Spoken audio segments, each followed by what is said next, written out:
क्यों फलदाता परमात्मा है, वह तो मात्र लिखने वाला है। आज विधाता ने बुलाया है एक यमदूत को, जाओ वहां पर एक महिला है, उसका जीवन समाप्त हो चुका हुआ है, उसके आत्मा को लेके आ जाओ। आके क्या देखता है, एक महिला खून से लथपथ है, एक बच्ची छाती पर लेटी हुई है, दो बच्चियां इधर साइड पर लेटी हुई है। तीन बच्ची को 1 घंटा पहले जन्म दिया है और मृत्यु हो गई है। यमदूत वहां उस दृश्य को देख के उनका हृदय कांपता है, द्रवित होता है। ये विधाता क्या कर रहे हैं, इस महिला को ले जाना अर्थात इन तीनों की भी मृत्यु हो जाएगी, ये तीनों भी बच्चियां मर जाएंगी। अभी 1 घंटा पहले इनका जन्म हुआ है, ये साथ ही साथ ये भी मर जाएंगी। ये विधाता इतना क्रूर क्यों है, मन में इस प्रकार के विचार यमदूत के अंदर आ रहे हैं। अतएव निर्णय ले लिया, मैं हर हालत में, किसी भी हालत में इस आत्मा को विधाता के पास नहीं ले जाऊंगा। क्या कहेंगे, ज्यादा से ज्यादा यही ना, मुझे अपनी नौकरी से निकाल देंगे, मुझे डांटेंगे डपटेंगे, पर मैं सब कुछ सहन करूंगा। मैं ये दृश्य देख के तो उन्हें अपनी आंखों देखी चीज बताऊंगा। विधाता मेहरबानी करके 10 वर्ष की आयु इस महिला को और दे दीजिएगा, तब तक ये बच्चियां भिक्षा मांगने सीख जाएंगी, बड़ी हो जाएंगी। भिखारन है वह बेचारी, और उनको बहुत उच्च शिक्षा इत्यादि, उच्च क्या किसी प्रकार की शिक्षा देने योग्य नहीं होगी, इन बच्चियों को भी भिखारन बनाएगी वह, तो 10 वर्ष में वे भीख मांगने योग्य हो जाएंगी।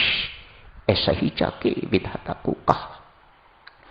विधाता ने यमदूत से कहा, लगता है मिस्टर बहुत बुद्धिमान हो गए हो, मेरी करनी में तुम्हें दोष दिखाई दे रहा है, इसका अर्थ है कि तुम बहुत बुद्धिमान हो गए हो। यदि ये बात यमदूत के लिए कही जा सकती है तो तनिक सोचो देवियों, हमारे लिए सज्जनों परमात्मा कितनी बार ऐसे शब्द प्रयोग करता होगा। तुम अपने आप को बहुत बुद्धिमान समझते हो, इसीलिए मेरी करनी में दोष देख रहे हो, मेरी करनी में त्रुटि देख रहे हो। कहा जो कुछ कहना था वह कह दिया। विधाता ने इतना ही कहा, इस अवज्ञा का फल मिलेगा, सजा मिलेगी।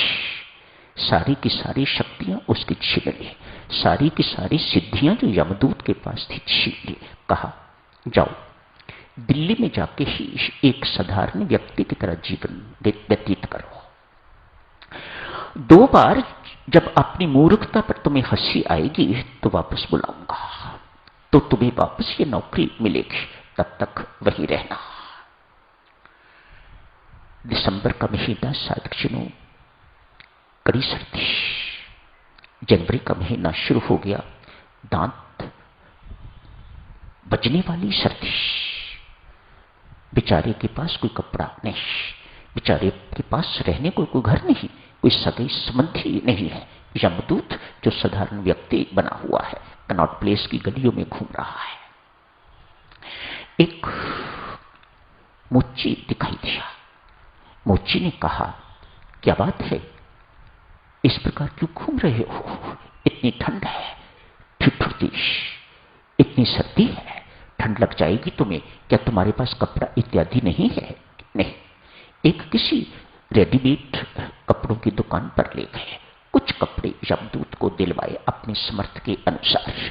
कहा भैया मेरे पास तो रहने की भी जगह नहीं है, मैं कहाँ रहूं, मेरा कोई सगा संबंधी भी नहीं है। ये यमदूत मोची से कह रहा है। मोची ने कहा, बंधु मैं तुम्हें अपने घर में रखने को तैयार हूं, मेरे घर में रहो, पर एक बात है, मेरी पत्नी बड़ी कर्कश है, वाणी से ही कर्कश नहीं, वाणी से ही कठोर नहीं, वह हाथ से भी कर्कश है। कभी कभी बर्तन भी उठा के मार देती है, कभी कभी बेलन भी उठा के मार देती है। यदि सहन करने को तैयार हो तो मैं तुम्हें अपने घर में रख सकता हूं। बेचारे के पास कोई चारा नहीं था, हां कर दी। कहा ठीक है। जाके 1-2 दिन में ही पति ने इस प्रकार का दुर्व्यवहार उस अतिथि से किया। पहली बार अपनी मूर्खता पर हंसी आई। कैसा मूर्ख मैं निकला, ये क्या मेरे से मूर्खता हो गई। एक बार हंसी अपनी मूर्खता पर आई। साधुजन, दिव्यता तो अंदर है, अतएव मोची जूती मरम्मत का काम किया करता। इस यमदूत ने, जो दिव्य जूतियां बनाना जानता था, दिव्य डिजाइन जानता था, उसे बताए, कहा तुम जूती बनाने का काम शुरू करो। आज बाजार में एक व्यक्ति, सामान्य व्यक्ति, गरीब व्यक्ति, जूतियां मरम्मत करने वाला बैठा हुआ इस वक्त बहुत बड़े शोरूम का मालिक हो गया। बहुत बड़ी उसकी जूतियों की दुकान हो गई। दूर दूर से ग्राहक आने शुरू हो गए।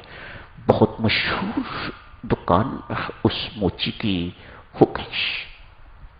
बहुत बड़ा शूज का स्टोर उसका हो गया। 12 साल व्यतीत हो गए।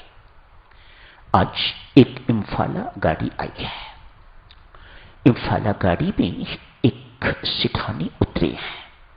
एक सिठानी के साथ 3 एक ही आयु की बच्चियां हैं। वे भी निकली है उसी गाड़ी से। इस व्यक्ति ने उन बच्चियों को देखा कि उनके बाएं गाल पर एक त्रिशूल आकार का तिल, तीनों के, जो उसने जैसे ही बच्चियां जन्मी थी तब देखा था। सारी की सारी बात याद उसे आ गई है। अतएव हिम्मत करके उस महिला से पूछा, देवी सिठानी जी, माफ करना, ये क्या बच्चियां आपकी हैं? बड़ी हिम्मत करके पूछा। कहा नहीं। 6 दिसंबर को, कहा 6 दिसंबर को कनॉट प्लेस में एक महिला की छाती पर 2 साइड पर बच्चियां पड़ी हुई थी। मृत महिला के शरीर से ये 3 कन्याएं मैंने उठाई थी। मेरे पास धन की कमी नहीं थी, विधवा थी, मेरी संतान ही थी। इन तीनों को मैं लेके अपने घर चले गए। इन्हें अपना लिया, इनको मैंने अपना बना दिया, पढ़ाया लिखाया।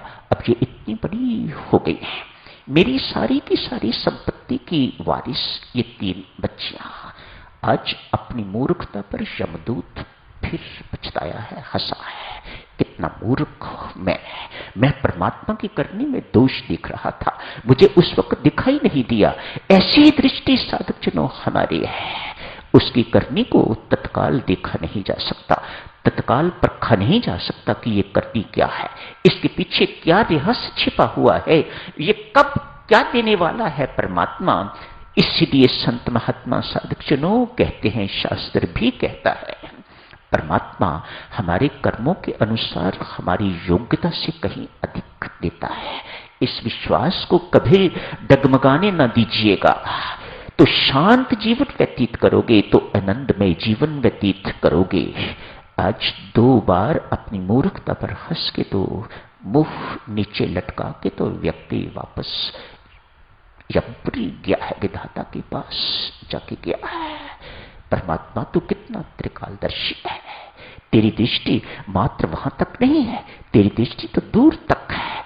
तू ही जानता है कि तेरी करनी में क्या हित है जो हमें दिखाई नहीं देता। हमें तो उस वक्त इतनी दुखदाई लगती है, ऐसे लगता है कि जैसे कोई बूचर हमारे ऊपर अपना छुरा चला रहा है। कोई किसी अनेक प्रकार की चीजें इस प्रकार की घटित होती दिखाई देती हैं जो दुखदाई महसूस होती हैं। तो परमात्मा की करनी में दोष दिखाई देता है। आगे क्या करने वाला है, क्या सोचा हुआ है परमात्मा ने हमारे लिए, चूंकि वह दिखाई नहीं देता, इसलिए साधक जनों निराश होते हैं, दुखी होते हैं।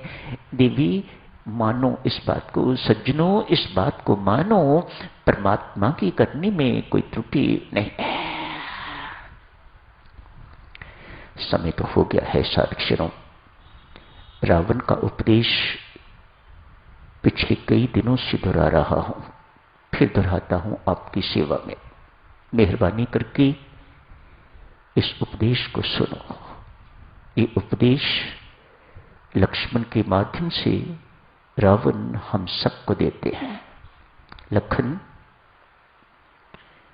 प्रत्येक प्राणी की प्रत्येक इच्छा की पूर्ति राम के हाथ। जो आपसे कहा जा रहा है ये रावण के शब्द है। प्रत्येक प्राणी की प्रत्येक इच्छा की पूर्ति राम के अधीन।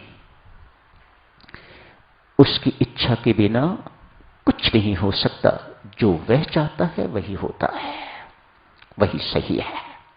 अतएव हमारा सबका कर्तव्य बनता है हम एक निमित्त बनके निष्काम भाव से अपने कर्तव्य कर्म को करते रहें। तथा अंतिम बात, तथा राम राम जपते हुए परमात्मा की इच्छा के अनुसार, राम इच्छा लिखा है, मैं परमात्मा कह रहा हूं, राम इच्छा कहा, राम इच्छा के अनुसार जीवन यापन करना व्यक्ति सीख। इसी के साथ ही समाप्त करने की इजाजत दीजिएगा। अगले रविवार को इस चर्चा को और आगे जारी रखेंगे। धन्यवाद।